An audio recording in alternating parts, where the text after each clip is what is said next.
High def camera on. My girlfriend Katie, she thinks there's something in the house. I don't know. You believe me, right? I think we're gonna have a very interesting time capturing whatever paranormal phenomena is occurring or is not occurring. Windows are locked, doors are locked, alarm is on. Hearing a weird sound. Something's here. I feel it breathing on me. There's footsteps in, but there's no footsteps out. Oh, God. Oh, my God. If you do try to play games with it, that's inviting it in.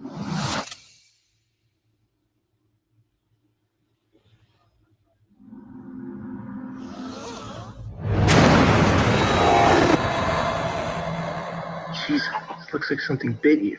It's not the house. It's me. You cannot run from this. It will follow you. You're in control. What's happening to me? This thing left a message. If it's not a ghost, what is it?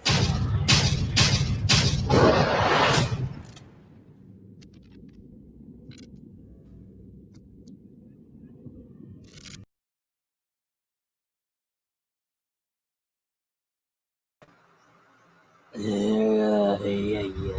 Don't worry, I'm not possessed. Hi, everybody. NG5 here, and yeah, this movie, Paranormal Activity. I don't know what to say about it other than it's bad. Just let me explain real quick, okay, guys? Meanwhile, let me get a little background music. By the way, I mentioned it in the last stream. I'm going to mention it again. The video clip you saw was by Movie Clips Classic Trailers. I'm going to say it, and I'm going to say that disclaimer. Any, and I mean any, audio or video I use is for entertainment purposes only. All the clips belong to their original creators, so I'm only using this for entertainment purposes only. So any, and I mean any, any video, any audio, you get it. Let's see. Give me a second to find some good background music. And honestly, I'm just tired today. I've had a very long day. Buddy Pal, we're kind of for a spoopy, but at the same time, we're not. Okay, hang on. Yeah, that'll do. Give me a second. Okay, there we go. The music I'm going to use is Mystic Mansion by Official VGM for the background. Give me a second. You'll see it be screen shared, but I'm only just getting the audio up, so I'm just going to hide the thing so you don't have to see it, you know? All right, there's that, and there we go. Okay.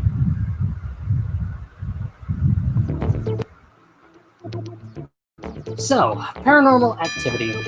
This movie came out in 2009. I honestly thought that it was made in 2007, but I was wrong. Paranormal Activity kicked off also the whole found footage idea, where instead of using a giant, cinematic camera, they're using basically a handheld camera. Although in the Paranormal Activity, it's a freaking gargantuan movie. Actually, let's see. Okay, so it did come out in 2007. It was for Screenfest, but its official release wasn't until 2 years later. October 14th, 2007 is when this showed up for Screenfest. 2 years later, on September 25th, 2009, it was released for theaters. Let's see. I'm looking at the... Okay. Get this. Production was $15,000. I'm not lying. Yeah. The budget. $15,000. This was back in 2007. Post-production, $215,000. That means that this thing had a budget worse than Halloween. Just to compare it, which I will review Halloween much later. Well, at the end of the month. I'm saving the original 6 for last.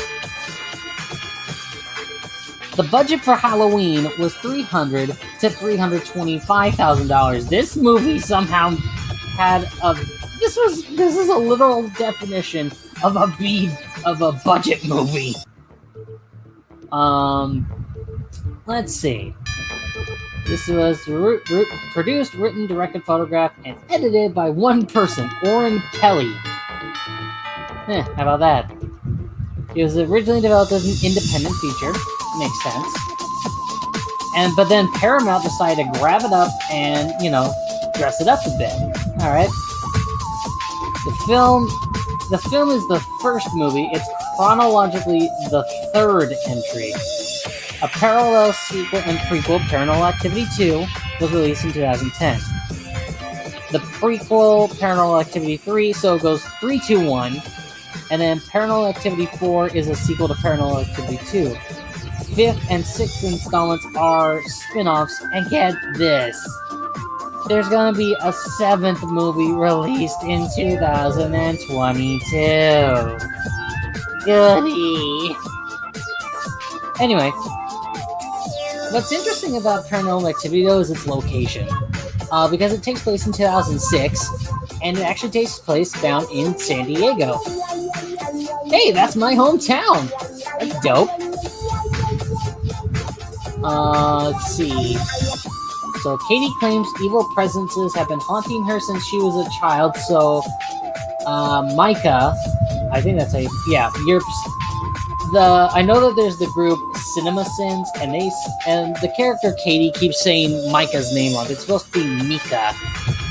But when you say Mika, that's a female, name. Micah is kind of like a derivative of Malachi from the Old Testament in the Bible. So it's Micah. Or it's like another name for Michael. But Micah is how you pronounce it. Micah. Famous psychiatrist Dr. Fredericks reveals Katie is being haunted by a demon that feeds off negative energy, is intent on tormenting Katie. And advises them not to communicate with them and to contact demonologist Dr. Johann Averies if needed. And of course, Micah doesn't take it seriously because he's a dick. And it starts off as your typical haunted house, minor things like noises, flickering lights, bedroom door moving.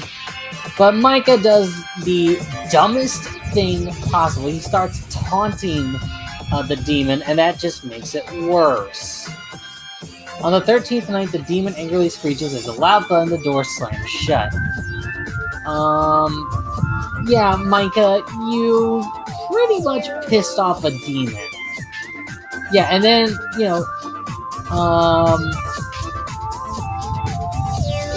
Micah is just like this catalyst of stupidity. Like, he apparently says he won't get a Ouija board, but then he brings one home anyway, which ticks off Katie. Let's see. Yeah, and then after all this, and apparently a Ouija board setting fire, Micah still refuses to contact the demonologist. And then they find non-human footprints on the floor because they use baby powder. And then convenience, and because of Micah intentionally refusing, they try to call Dr. Avery's, but he is out of the country. Oh my god.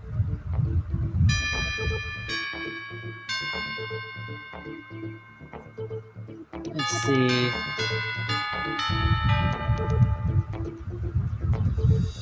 Yeah, and then night 20, Katie gets bitten by the demon. Micah discovers the bite mark and eventually her 2 are controlled to remain in the house. And then she's holding a cross because, the plot's kind of all over the place.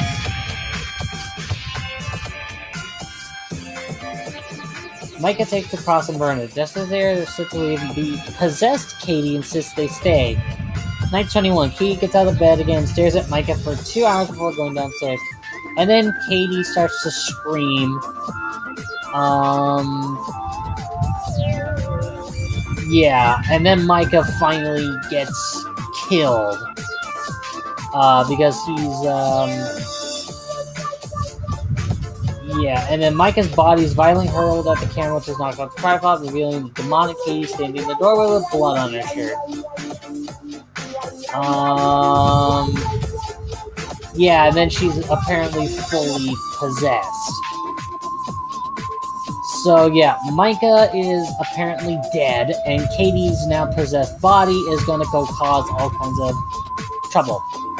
Let's take a look at Paranormal Activity 2. I'm gonna run through these kind of quickly. So it's a sequel, prequel to Paranormal Activity. Paranormal Activity 2 is. This was released October 22nd, 2010. Hey, that's today! A $3 million budget, and it grossed $177 million. Let's see. And it kind of follows this. Actually, Paranormal Activity 2 kind of follows the same stupid plot as Paranormal Activity. But this time it focuses on Katie's sister, Christy. And Christy's dad, I think, or, let's see. Daniel, no, I don't know. But there's all kinds of crazy stuff, and here's the real clincher of how bad this is. Daniel's daughter, I think it's Christy, and Daniel is the husband. That's it.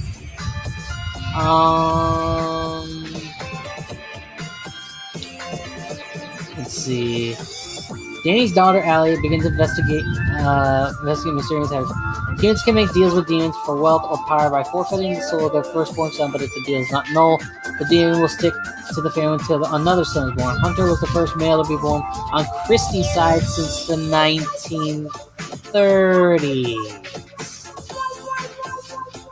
That's highly unlikely via genetics. Let's see. And then eventually, I think, and then Christy gets possessed by a demon. Great. And I believe this takes place, Paranormal Activity 2, I believe takes place in Carlsbad. Carlsbad, California is actually right next door to where I live in terms of cities. I live in Oceanside, California, so Carlsbad, California is right next door to me. It doesn't say where, but I do remember that's where it was filmed. But yeah, now Christy is the one who actually, I think, possessed Katie. Because there's an ending where, let's see, 2 weeks later, Katie visits, Christy gets killed by a demon-possessed Katie. Great. Paranormal Activity 3. Let's look at this one. This is a prequel to the first two. And this takes place in 1988. Let's see, let me change the music up a little bit. Give me 1 second here. Excuse me.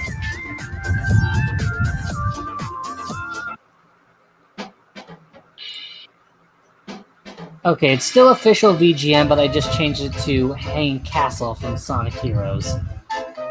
So, Paranormal Activity 3, this came out in 2011, and it came out yesterday in 2011 in the US. It started a week before, on October 14th, in the Rio de Janeiro Festival. But basically what it entails is, it was the grandma of Katie and Christy that decides to, mess around with everybody. It also kills Karen and Christy's mom, Julie. Let's see. And then Dennis is also killed because he's contorted to death. Yeah, violently contorted, and then he kills him. And then the grandma, who names the demon Toby with an I, not a Y, I guess brainwashes Katie and Christy. I have no idea. It's weird. This one was done on a budget of $5 million, grossed $207 million, but you know, it's like these movies kind of got progressively worse. Paranormal Activity 3 was a nice little prequel, I'm not gonna lie. But honestly, if it's done on VHS tapes, like, why didn't the tapes like warp or anything, or like have those staticky lines and all that, you know? On to Paranormal Activity 4. This was done October 19th, 2012.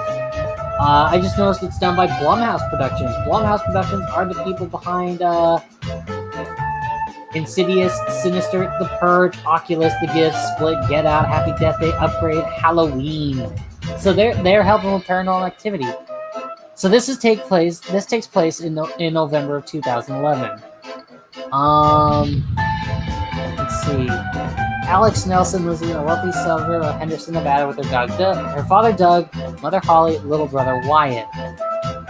One night, Alex is Robbie getting into this one's really hard to follow. This was also a budget of $5 million. It grossed $142.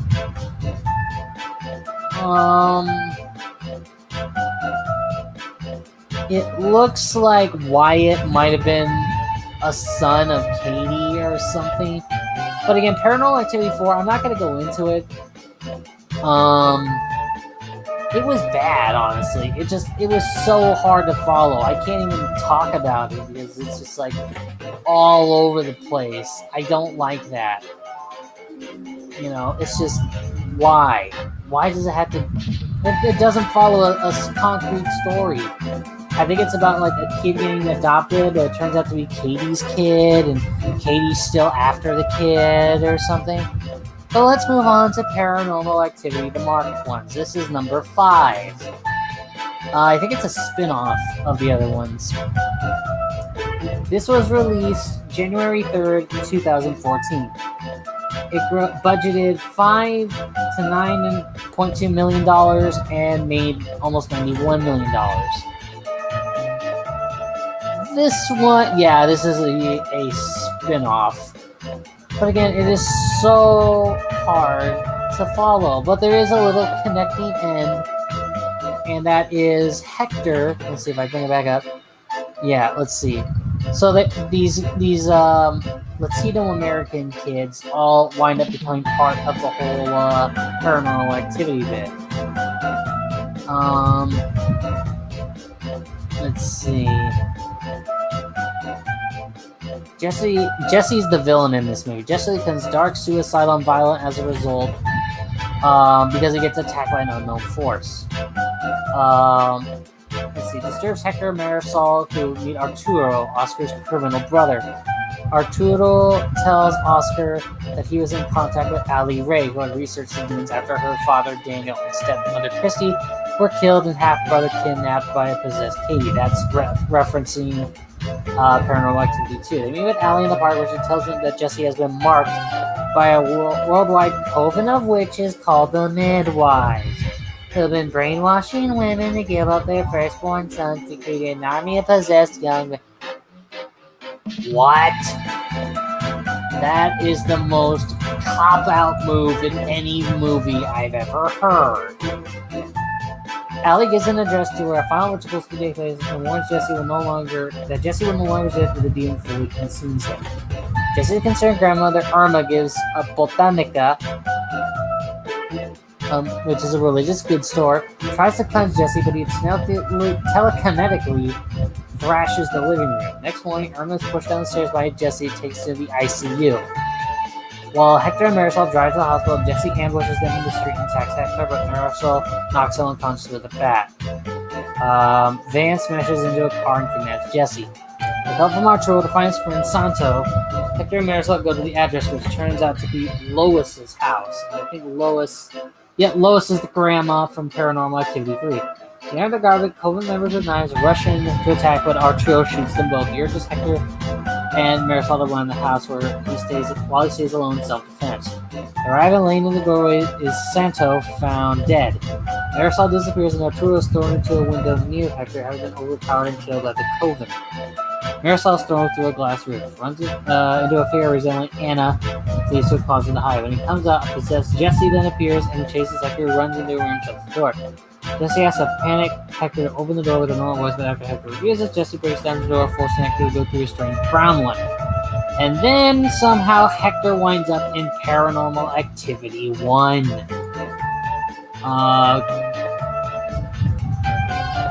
Let's see. Yeah, that one was very hard to follow. And then Paranormal Activity 6, The Ghost Dimension. This came out tomorrow, but in 2015. $10 million budget, $79 million in the box office. 25 years later. Okay, so it starts with Katie and Christy watching Dennis's spine being crushed, and that was back in 1988. Grandma Lois takes the girls upstairs while the entity takes the camera with them. Dan speaks to the girls about Toby and how they're important to his plan. Yes, the ever-present cliche of I need this to instill world domination or something.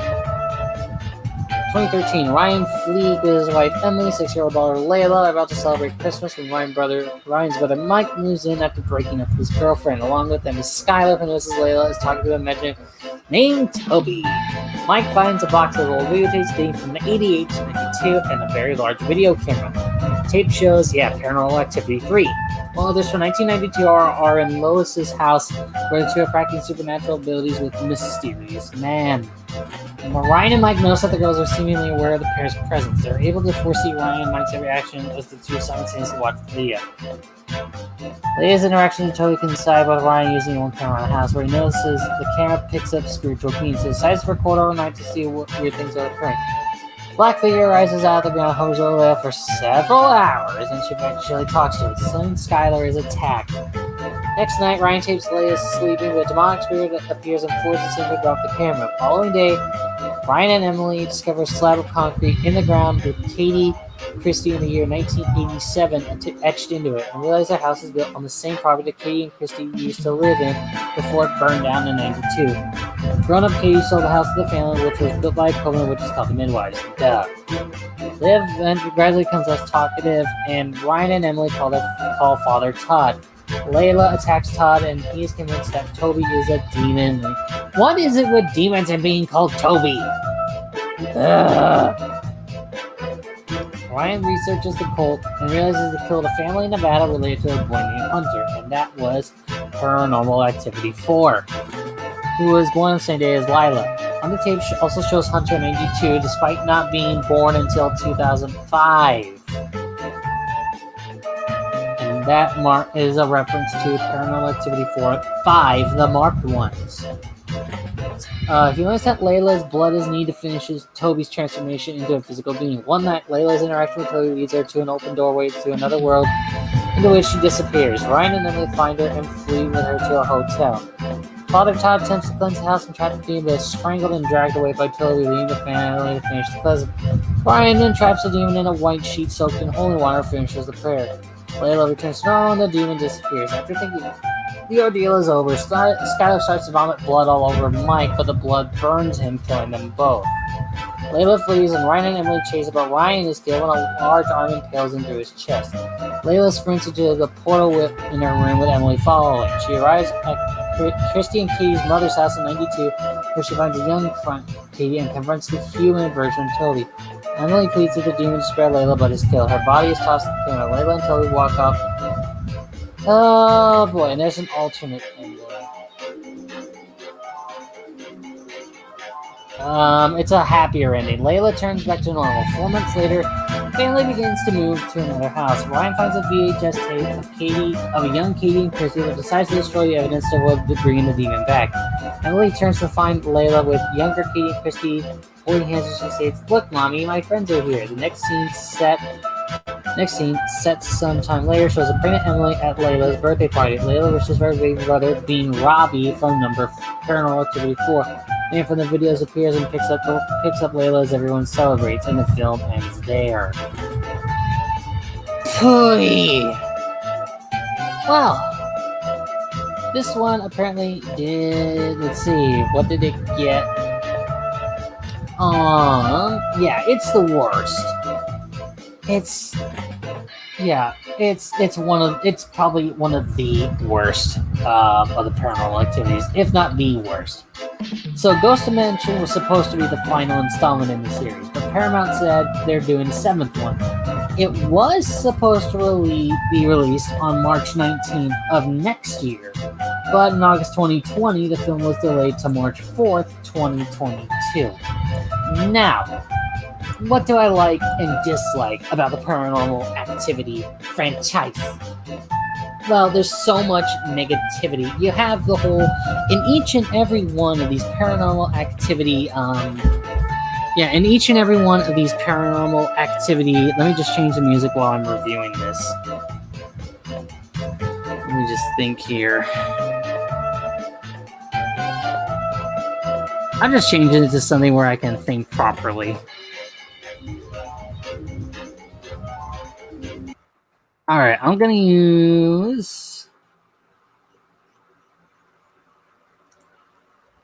Okay, this is the Pure Experiences Jazz Bar in Paris. I know it sounds a little weird, but this is what I'm gonna use. Again, I'm just using this for entertainment purposes only, alright? So it's Jazz Bar in Paris, jazz piano, by the Pure Experience, because I have a soft spot for French stuff. But anyway, what do I like and what do I dislike about the Paranormal Activity franchise? Well, as I was gonna say before I got started, was I'm not a big fan of the fact that there's always the people that want to know the truth, but then there's that one guy that's like, well, I don't believe it. Bruh, you either believe it or you don't. And the fact that like Micah or I think Daniel, there's always that one person that doesn't believe of what's going on until stuff gets real. I will say the whole Paranormal Activity thing that got started in like 2007 or technically 2009, definitely a good idea because it started the whole found footage subgenre of horror films. I would only recommend the first one. Yes, it's slow paced. It can get a little boring. The opening clip that I showed was kind of dull in itself. I think the audience was honestly overreacting. But yeah, it's the 6 movies and now to be 7.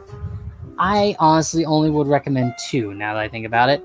The first and third one. The third one's a nice prequel to how numbers 2 and 1 came to be.